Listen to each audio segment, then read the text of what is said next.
कि आंदोलन होगा, नाइंसाफी के खिलाफ आवाज उठेगी, संविधान को बचाया जाएगा। नरेंद्र मोदी भारत के वजीर आजम है, दिल्ली सल्तनत के बादशाह या जहांपनाह नहीं है। जिल्लेलाही का दौर खत्म हो चुका है, जहांपनाह का दौर खत्म हो चुका है। मोदी की आंखों में आंखें डालकर उनकी गलतियों को बोला जाएगा। इसलिए शायर ने कहा था कि जो चुप रहेगी ज़बान खंजर, लहू पुकारेगा आस्ती का। कौन होता है ब्रैड शर्मन जो भारत को सिखाए? ये एफडीआई है। कौन है इम्तियाज, कौन है अबरार, कौन है इब्रार? इनको शोपियान में एनकाउंटर पर मार दिया गया। 20 से ज्यादा मसाजिद को नुकसान जला दिया गया। आपकी सरकार है, आपका होम मिनिस्टर, आप रोक नहीं पा रहे। फैजान के कातिल कौन है? क्यों नहीं पकड़ा फैजान के कातिल को आपने अब तक? जिन बच्चों को रोड पर मारा जा रहा था, जनगण मन बोला जा रहा था। एक नेपाल का वजीर आजम कहता है कि भारत से ताल्लुकात उस वक्त तक बहाल नहीं होंगे जब तक कि भारत नेपाल की जमीन वापस नहीं करता। कहां सो रहे हैं सर आप?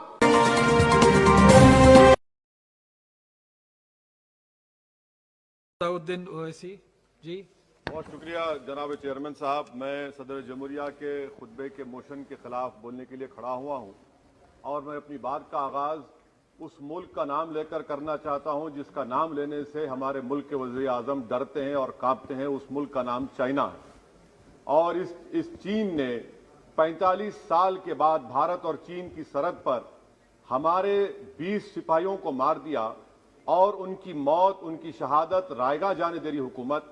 जिस मुकाम पर इनको मारा गया था उस मुकाम पर आज भारत की फौज PP4, PP8 तक हम पेट्रोलिंग नहीं कर सकते। आज अरुणाचल प्रदेश में चीन, भारत के LAC में चीन ने गांव को बसा दिया। ये सरकार चीन से लफ्जी तौर पर इस बात का एहतजाज करने की ताकत नहीं रख सकती कि आपने भारत के LAC के अंदर एक गांव को बना दिया। नकुला सिकम में चीन घुस रहा है। आखिर क्या डर है उस हुकूमत को और खास तौर से वजीर आजम को कि वो चीन का नाम लेने से डरते हैं? भाई, मुल्क की सलामियत का मसला है, मुल्क की जमीन पर चीन कब्जा करते जा रहा है और भारत के वजीर आजम चीन का नाम नहीं लेते। मैं उम्मीद करता हूं कि जब वजीर आजम अपना रिप्लाई देंगे तो वो हिम्मत दिखाएंगे और चीन का नाम लेकर कहेंगे कि चीन यहां पर इन जगहों पर घुसा हुआ है। सर, चीन आज भी अपना इंफ्रास्ट्रक्चर बढ़ा रहा है, वहां पर फौज को बढ़ा रहा है। मैं सरकार से जानना चाहता हूं कि जब बर्फ पिघल जाएगी दोबारा चीन हमला करेगा भारत की फौज पर, तो आप इसके लिए क्या तैयारी कर रहे हैं? और सर, मैं ये तकरीर इसलिए भी कर रहा हूं क्योंकि मैं एक आंदोलन जीवी हूं। मैं एक आंदोलन जीवी हूं, मुझे उसका फख्र है, इसलिए मैं खुल के बोल रहा हूं। अल्फाज छाप कर, किसी से डर कर बोलना मेरी फितरत में नहीं है। अफसोस तो इस बात का होता है सर कि जिस जगह पर हमको इंफ्रास्ट्रक्चर बनाना था हमने टिकरी पर बना दिया। जिस जगह पर हमको वो इंफ्रास्ट्रक्चर बनाना था हमने सिंगूर में बना दिया। जो इंफ्रास्ट्रक्चर की जरूरत थी हमने गाजीपुर पर बना दिया, अरुणाचल प्रदेश में नहीं बनाया। आखिर हो क्या रहा है?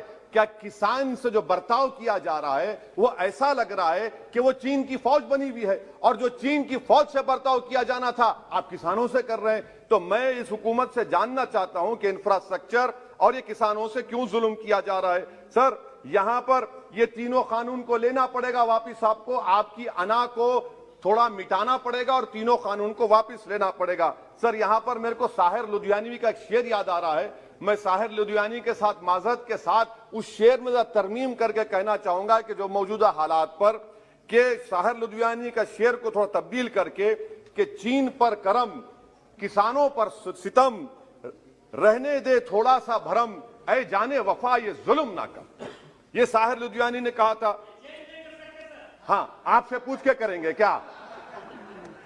आप तो टुट्टे शायर हैं, ना शायरी आती आपको, ना जौक है, ना कुछ है, बोले जाते हैं क्या क्या बोलते हैं आपको ही मालूम। बहरहाल सर, ये जो किसानों का कानून है इसमें क्या काला है? काला इसमें यह है कि इस हाउस को एग्रीकल्चर स्टेट सब्जेक्ट है और कहां लिखा है संविधान में? एंट्री 14, एंट्री 28, शेड्यूल 7 में। और यह फेडरलिज्म के खिलाफ है। केशवानंदा भारती खास तौर पर कहता है कि फेडरलिज्म बेसिक स्ट्रक्चर है, तो यह सबसे बड़ा काला है। और सर, ये पूरा किसानों के एजिटेशन से क्या बात मालूम हुई कि सरकार को इस लोकसभा की अजमत, इसकी खूबसूरती की कोई इनके पास हैसियत नहीं है। सरकार इस ऐवान से डरती नहीं है। सरकार किससे डरती है? जब लोग रोड पर निकल कर आते हैं तो मोदी जी की नींद हराम हो जाती है। तो वही आप पैगाम दे रहे हैं कि लोग रोड पर निकले तो सरकार कहती है कि हम 1.5 साल तक कानून को मुलतवी कर देंगे। अरे आप कैसा बोलते? क्या इस ऐवान की तौहीन नहीं है कि आप यहां पर कानून अपनी ताकत की बुनियाद पर बनाते हैं और इस लोकसभा की अजमत को निस्तनाबूद कर देते हैं? तो ये बात आपने पैगाम दी कि जब लोग रोड पर निकल कर आते आप डरते हैं। आप बनाओ CAA के रूल्स, इंशाअल्लाह हम दोबारा रोड पे निकलेंगे, पूरे भारत में उसके खिलाफ एहतजाज होगा। सर, तीसरी बात, सबका साथ, सबका विकास, सबका विश्वास, ये भी झूठ है। क्यों झूठ है? बाबरी मस्जिद के डेमोलिशन का केस आता है, जजमेंट आता है और केस में कहा जाता है कि किसी ने नहीं तोड़ा। अगर सरकार उस जजमेंट के खिलाफ अपील क्यों नहीं करती? अपील क्यों नहीं करती? एक क्रिमिनल एक्ट सुप्रीम कोर्ट ने कहा डेमोलिशन ऑफ बाबरी मस्जिद को, आप हुकूमत में हैं, आप अपील इसलिए नहीं कर रहे क्योंकि आप अपने लोगों को पैगाम देना चाहते हैं। क्या पैगाम देना चाहते हैं? कि बेटा काशी मथुरा में भी तोड़ दो, हम तुम्हारे साथ हैं। अपील नहीं करना चाहते बाबरी मस्जिद डेमोलिशन केस को। क्या आप इंसाफ पसंद नहीं है? क्या आप मजलूम के साथ नहीं खड़े रहना चाहते? क्या आप जालिमों को जेल में नहीं भिजाना चाहते जिन्होंने 6 दिसंबर को बाबरी मस्जिद को शहीद किया? आपकी खामोशी इस बात का इकरार है कि आप तशद्दुद पसंद हैं। आप जबर के नाम पर, आपके पास कानून की बालादस्ती का कोई रोल नहीं है। सर, चौथा पॉइंट, आंदोलनजीवी, पैरासाइट। सर, जमहूरियत की बका के लिए, संविधान की बका के लिए आंदोलन करना जरूरी है और वजीर आजम या कोई बरसर इख्तिदार जमात के लोग अगर आंदोलनजीवी पैरासाइट का लफ्ज इस्तेमाल करेंगे तो मैं याद दिलाना चाहता हूं सर आपके जरिए से इस हुकूमत को कि हिटलर ने जर्मनी में यहूदियों के खिलाफ इनको कॉकरोचेस का, टर्माइट्स का, उसके बाद 20 मिलियन, आप देखते हैं कि 2 मिलियन से ज्यादा यहूदियों को गैस के चैम्बर में डाला गया। इस तरह के अल्फाज इस्तेमाल करने से क्या आप भारत में वही जर्मनी की तारीख को दोहराना चाहते हैं? और सर आप सुन लीजिए। जी सर, थोड़ा बहुत क्या सर बोलते समय में। हाँ सर, जी सर, आप आगे ना सर, आप प्रोटेक्शन है मुझे, अब तो कोई फिक्र की बात नहीं, और खुल के बोल सकते सर। आप आ गए सर, स्पीकर आ गए सर, अब तो क्या है सर, आप हमारे लिए हैं। सर, यहां पर आंदोलनजीवी, आंदोलन नहीं करना। अरे किसी शायर ने अच्छा कहा था कि जिसमें ना हो इनकलाब, मौत है वो जिंदगी, रूह वम की हयात, कश्मकश है इनकलाब। सर, अब फॉरेन पॉलिसी पे आ जाइए। किसी ईना मीना डीका ने ट्वीट किया, आपने परेशान हो गए। ईना मीना डीका ने ट्वीट किया, आप खड़े हो गए। अरे कौन सी फॉरेन पॉलिसी है आपकी? भारत के अतराफ में जितने पड़ोसी हैं, चीन हमला किया, कौन सा एक पड़ोसी है जो चीन के खिलाफ बोलता है? बताइए। कोई नहीं बोलता, मुंह नहीं खोलता। श्रीलंका में आप पोर्ट बना रहे हैं, किसके साथ? जापान के साथ। किसको काम मिल रहा था? आपके नूरे नजर को, आपके नूरे नजर को, आपके चहीते नूरे नजर को। श्रीलंका ने कहा हम भारत को नहीं बनाने देंगे टर्मिनल पोर्ट यहां पर। आप बताइए फॉरेन पॉलिसी। सर, नेपाल का वजीर आजम कहता है कि भारत से ताल्लुकात उस वक्त तक बहाल नहीं होंगे जब तक कि भारत नेपाल की जमीन वापस नहीं करता। कहां सो रहे हैं सर आप? पड़ोस में कोई हमारा दोस्त नहीं है। चीन बांग्लादेश से कोविड की बात करता है, अफगानिस्तान से अमेरिका छोड़कर जा रहा है। क्या आपके पास कोई पॉलिसी है गनी हुकूमत को सपोर्ट करने की? आपके पास कोई पॉलिसी नहीं है। अच्छा सर, FDI का मतलब अब समझाता हूं मैं। FDI का मतलब यह है कि 5 फरवरी को ब्रैड शर्मन जो अमेरिका के रिप्रेजेंटेटिव, उनके पास भारत के अमेरिका के सफीर गए, तो ब्रैड शर्मन ने ट्वीट कर कहा कि भारत सरकार को इंटरनेट खोलना चाहिए, भारत सरकार को पीसफुल प्रोटेस्ट करना चाहिए। कौन होता है ब्रैड शर्मन जो भारत को सिखाए? ये FDI है। और भारत सरकार का डिप्लोमेट, एम्बेसडर बैठकर उनका लेक्चर सुनता है और उसके बाद क्या होता है? 3 दिन के बाद आप कश्मीर में इंटरनेट खोल देते हैं। ये आप FDI कर रहे हैं, हम नहीं कर रहे हैं। अच्छा, बात कश्मीर की आई। कौन है इम्तियाज, कौन है अबरार, कौन है इब्रार? इनको शोपियान में एनकाउंटर पर मार दिया गया, प्रूव हो गया। और ब्रिगेडियर आरा सेक्टर का जिसने इनको टेररिस्ट कहकर मारा, उसको अवार्ड देते हैं आप। सर, इन मरने वाले कश्मीरियों के लिए कौन रोएगा?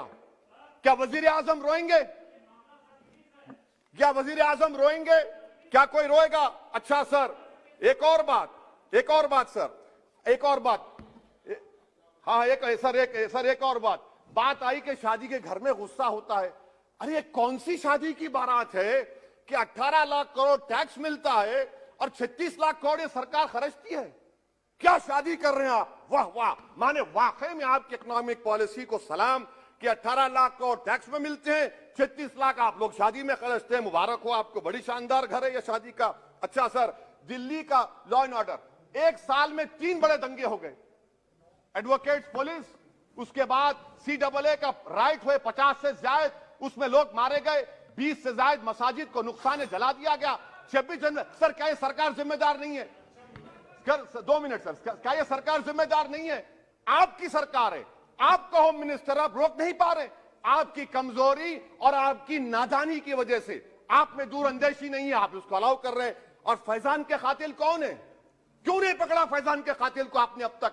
जिन बच्चों को रोड पर मारा जा रहा था, जनगण मन बोला जा रहा था, एक तरफ तब तक नहीं पकड़े आप। अच्छा सर, आखिर में मैं आपको ये बात याद दिलाना चाहता हूं कि इसमें एस्पिरेशनल डिस्ट्रिक्ट्स 11 में से 20 बैकवर्ड डिस्ट्रिक्ट्स नीति आयोग के सीमांचल मुस्लिम डोमिनेटेड है सर। सीमांचल में कटिहार, पूर्णिया, अररिया है सर। पूर्णिया का एयरपोर्ट, सिविल टर्मिनल का काम क्यों नहीं होता सर? अब आ जाइए सर माइनॉरिटीज पर। 3 स्कॉलरशिप स्कीम है, मैं पुकार रहा हूं, मुतालिबा कर रहा हूं कि डिमांड ड्रिवन करो। सरकार ने 2020-21 में 3 स्कॉलरशिप के लिए 2265 करोड़ का ऐलान किया। कितने पैसे आपने दिए? सबका साथ, सबका विकास, सबका विश्वास, 436 करोड़ रुपए। किसको झूठ बना रहे हैं आप? पढ़िए आप लोग। अच्छा सर, उसके बाद आप देखिए कि कितने लोगों को कितने माइनॉरिटी स्कॉलरशिप नहीं मिली। 36,000 माइनॉरिटी स्कॉलरशिप नहीं मिली। और सबसे ज्यादा इलिटरेसी मुसलमानों की है, लेडीज की है। आप बोलते नहीं है। इसीलिए सर मैं आखिर में आपके जरिए से हुकूमत से अपील कर रहा हूं कि आंदोलन होगा, नाइंसाफी के खिलाफ आवाज उठेगी, संविधान को बचाया जाएगा। नरेंद्र मोदी भारत के वजीर आजम है, दिल्ली सल्तनत के बादशाह या जहां पनाह नहीं है। जिल्ले इलाही का दौर खत्म हो चुका है, जहां पनाह का दौर खत्म हो चुका है। मोदी की आंखों में आंखें डालकर उनकी गलतियों को बोला जाएगा। इसलिए शायर ने कहा था कि जो चुप रहेगी ज़बान खंजर, लहू पुकारेगा आस्ती का। बहुत बहुत शुक्रिया सर।